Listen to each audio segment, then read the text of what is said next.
Hello friends, welcome again.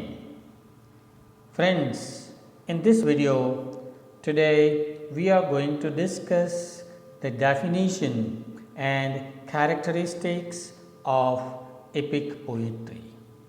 In our previous videos, we discussed ballad, elegy, ode, sonnet, and other types of poetry as written in English literature. And today we want to discuss what an epic is. Friends, let's begin with the origin of epic. Friends, remember that epic is a type of poetry which is the most ancient form of poetry in almost all literatures, whether it is English literature, whether it is Greek literature, or whether it is Sanskrit literature. In all literatures, epics were written before some 1,000 years, and that's why it is known as an ancient form of poetry. Aristotle, the great Greek philosopher, he has written the Poetics, a long critical treatise, and in his Poetics, Aristotle has classified poetry into three different categories, and these three categories are epic poetry, dramatic poetry, and lyrical poetry. What is lyrical poetry and what are the different types of lyrical poetry that we have already discussed in our previous videos, and now today we want to discuss what is epic poetry. To begin with, the word epic actually comes from Greek language. In Greek language, there was a word called epikos, E-P-I-K-O-S, epikos. And epikos means a word, a song, or a speech. We have so many examples of epics all over the world in all literatures. Say for example, if we talk about Greek literature, then we have Homer. Homer is a Greek poet. Homer has written Iliad and Odyssey. Virgil, again a Greek poet, has written Aeneid. Tulsidas, an Indian poet, has written Ramayana in Sanskrit. Vyasa, in Indian Sanskrit language, has written Mahabharata. In English, we have Paradise Lost by John Milton. Friends, let's begin with the definition of epic. If you go to a dictionary, then Webster's New World Dictionary has defined epic by saying that epic is a long narrative poem in a dignified style about the deeds of a traditional or historical hero or heroes. So, according to this Webster's dictionary, epic, number one, is a long narrative poem. It is very lengthy in size. Number two, the style is very lofty, dignified style. Number three, great deeds or great actions of the traditional or historical heroes are presented. Clear? So, from this definition, we can summarize these 3 points. Number one, epic is a long narrative, a lengthy poem. Number two, it is written in dignified style. Number three, great actions of great heroes who are traditional or historical heroes are presented in the epic. Okay, in the ancient times, epics actually existed in both oral tradition and written tradition, and that's the reason why we can say that there are two kinds of epics: oral epics and literary epics. It has, this epic has some similarities with ballad. We have discussed what a ballad is in one of my previous videos, right? Ballad is also a narrative poem, and epic is also a narrative poem. But the difference between ballad and epic is that ballad is short in length and epic is very lengthy. It is written in about more than 1000 lines, right? But the similarity is that both are ancient forms of poetry. Now let's have a look at the salient features or the important chief characteristics of epic. As you can see on the screen, invocation, universal theme, superhuman characters, supernatural elements, protagonists of high stature, long narrative, lofty diction, use of epic similes, and moral message. These are the important features of epics in all literatures. Now friends, one by one we are going to discuss all these characteristics and see the examples also in all literatures. Number one is that epic always begins with an invocation. Invocation means the poet, when he sets to write his poetry, it is a mammoth task. According to the poet, writing epic is not an easy job. So he requests or he urges or he prays to gods and goddesses. This prayer is known as an invocation in epic. Every epic always begins with an invocation, begins with a prayer. At the outset, in the beginning, the poet, he seeks the help of the muse or the god while writing his epic. Say, for example, if you read Mahabharata, a Sanskrit epic, it begins with the invocation to Lord Ganesha or Lord Narayana or Mata Saraswati. In the same manner, John Milton has written Paradise Lost, and that also begins with a prayer to the muse. John Milton prays to the muse to help him compose such a mammoth epic, right? Second important characteristic of epic is universal theme. Theme means the central idea. The central idea which is presented in the epic must have some universal appeal. Okay, the theme must be sublime, elegant, and it must have a universal significance. It must have a universal significance. By this I want to say that it must appeal all people around the world. It appeals the whole universe, it appeals all cultures, all societies in all ages, right?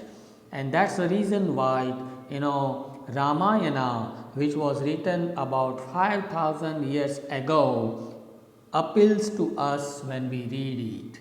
Okay, Paradise Lost, which was written during 17th century, it appeals to us even during 21st century. So why? Because the themes, the ideas are grand ideas, elegant themes are presented which appeals the whole mankind irrespective of the culture, of the society or of the geographical boundaries. John Milton's Paradise Lost is a nice example. If you examine the theme of this epic, then the theme is to justify the ways of God to man.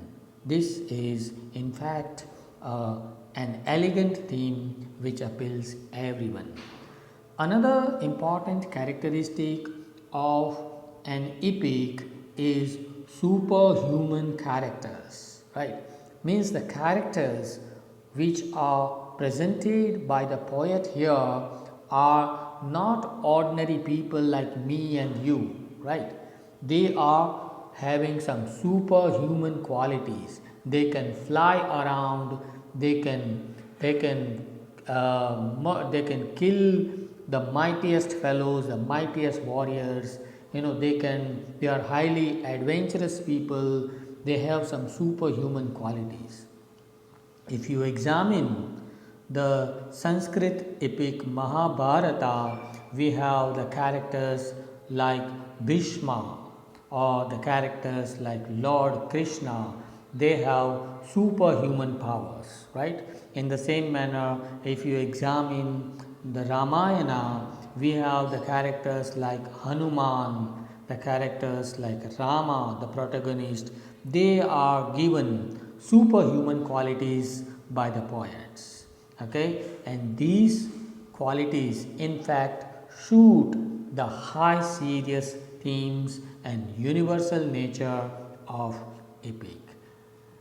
Another important characteristic is the use of supernatural elements. In fact, because as I told you in the beginning, epic is an ancient form of poetry, and in all ancient literatures, supernatural elements was the part and parcel of literature. Supernatural elements, in fact, give awe and wonder, the feeling of awe and wonder to the poetry. Devils, spirits, angels, and gods, they are very commonly found in epics. And these characters, such supernatural elements, supernatural, some spirits and all, they bring a kind of feeling of terror or sometimes horror or sometimes wonder, among the readers, and they are very important in epics.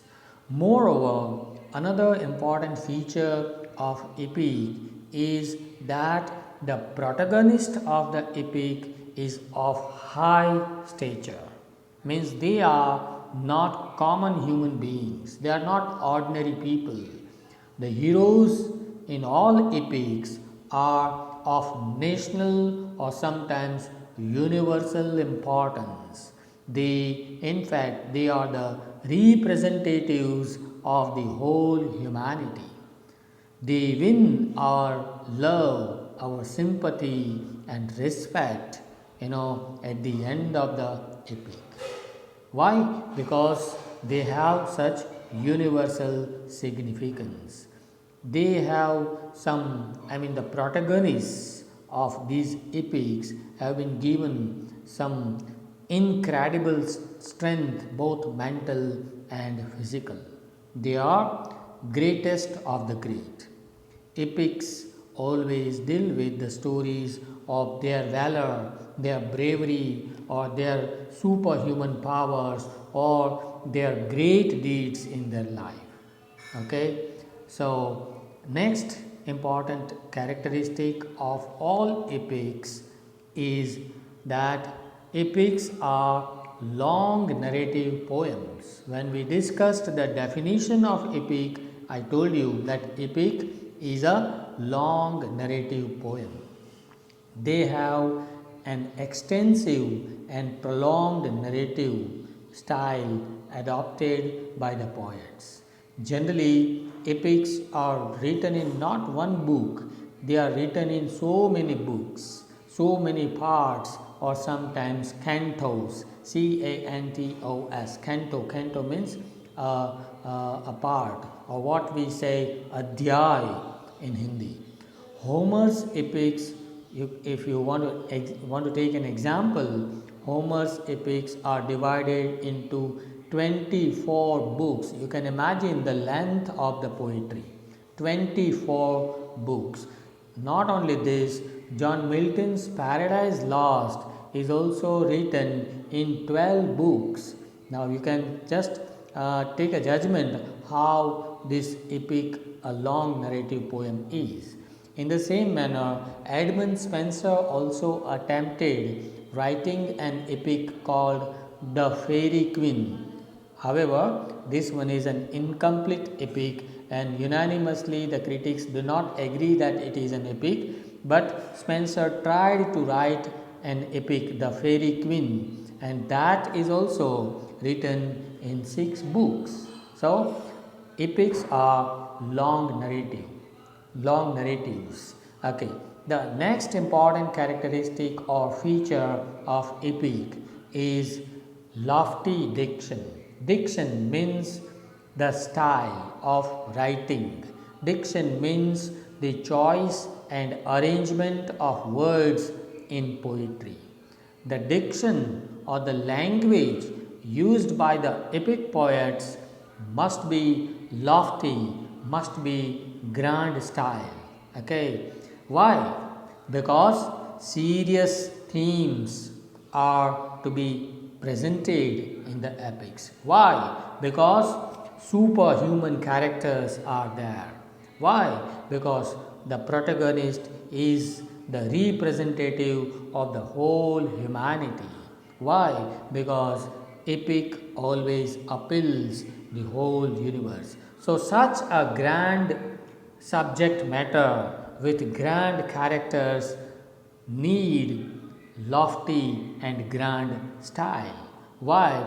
Because a great warrior riding on a lean horse is not going to win the battle. A great warrior, he is a very strong man, but if he doesn't have a good horse to ride, then he is not going to win the battle. In the same manner, great themes need great style, great language for the expression of these great themes, right? So, lofty diction is a requirement of epic.